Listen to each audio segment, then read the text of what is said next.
So, మనం చదువుకునే టైంలో చిన్నప్పుడు జాబ్ అంటే మనకి ఫస్ట్ స్ట్రైక్ అయ్యేది ఆబ్వియస్‌లీ సాఫ్ట్‌వేర్ జాబ్స్. అంటే ఎగ్జాక్ట్. అప్పట్లో మనకు తెలిసింది అదే. సాఫ్ట్‌వేర్ జాబ్ చేస్తే బోలెడు డబ్బులొచ్చేస్తాయి. సాఫ్ట్‌వేర్ జాబ్ చేస్తేనే మనకి పెళ్లవుతుంది. అబ్బాయిల పర్స్‌పెక్టివ్‌లో కాలేజ్ డేస్‌కొచ్చేసరికి. సో, ఏది అంటే జాబ్ అంటే వై ఓన్లీ సాఫ్ట్‌వేర్? ఎందుకు సాఫ్ట్‌వేర్‌కి అంత హైప్ ఉందంటారు? సాఫ్ట్‌వేర్‌లో ఏంటంటే సాలరీ ఎక్కువ.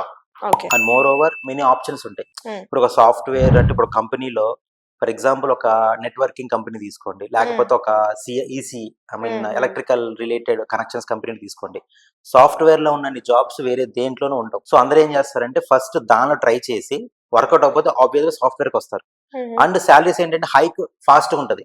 ఇప్పుడు ఒక 5 ఇయర్స్ వేరే ఫీల్డ్‌లో చేసి ఆ సాలరీ చూడండి. ఇంకో 5 ఇయర్స్ సాఫ్ట్‌వేర్‌లో చేసి సాలరీ చూడండి. ఒక 5 ఇయర్స్ ఇద్దరిని చూసుకుంటే the software people will have more package, more salary package compare to ఎక్కువుంటుంది. కానీ స్ట్రెస్ పరంగా వాళ్ళు సేమ్ తీసుకునే లైఫ్ వైస్ స్పాన్ వర్సా. తగ్గిపోతుంది గదా! ప్యారలల్ అండి. మీకు ఎంత సాలరీ ఉంటే అంత స్ట్రెస్ వాళ్ళు ఆబ్వియస్‌గా ఇచ్చేస్తుంటారు. ఇచ్చేస్తూ ఉంటారు. 2 హైక్‌లు 2 ఉంటాయి.